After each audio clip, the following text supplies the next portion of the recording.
ঢাকা বিশ্ববিদ্যালয়ের শিক্ষার্থীদের ধাওয়া খেয়ে ক্যাম্পাস ছেড়ে যেতে বাধ্য হয়েছেন আওয়ামী লীগপন্থী নীল দলের শিক্ষক সমাজবিজ্ঞান বিভাগের অধ্যাপক আকমা জামাল উদ্দিন। বৃহস্পতিবার দুপুরে সামাজিক বিজ্ঞান অনুষদ ভবনের সামনে ডাকসুর সমাজসেবা সম্পাদক এবি জুবাই সহ একাধিক শিক্ষার্থী তাকে ধাওয়া করে। ধাওয়া খেয়ে ওই শিক্ষক দ্রুত তাকে বহন করা একটি প্রাইভেট কারের গাড়িতে উঠে ক্যাম্পাস ত্যাগ করেন। এ সময় তার সঙ্গে একই বিভাগের আরেক নীল দলপন্থী শিক্ষক অধ্যাপক জিনাত হুদা উপস্থিত ছিলেন। ডাকসুর সমাজসেবা সম্পাদক এবি জুবাইয়ের ফেসবুক পোস্টে লিখেছেন, স্বঘোষিত রাজাকারের বাচ্চাগুলোকে ধরে ধরে ব্রাশ ফায়ার দিতে হবে বলা আওয়ামী লীগের কুলাঙ্গার শিক্ষক আকম জামাল, নীল দলের পোস্টের নেতা জিনাত হুদা সহ 5 জন ফ্যাসিস্টের দোষর শিক্ষক আজকে ক্যাম্পাসে এসে গোপন মিটিংয়ে যুক্ত হয়েছিলেন। খবর পেয়ে আমরা তাদের পাকড়াও করে পুলিশে দেওয়ার চেষ্টা করি, কিন্তু আনফরচুনেটলি আগে থেকে প্রস্তুত করে রাখা গাড়িতে উঠে পালিয়ে যায় কুলাঙ্গারগুলো। এরা চিহ্নিত খুনিদের দোষর।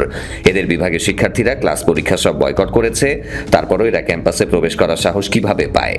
প্রশাসনকে আরো তৎপর হতে হবে। খুনিদের সাথে কোনো সহাবস্থানের সুযোগ নেই। সবগুলোকে বিচারের আওতায় আনতে হবে দ্রুত।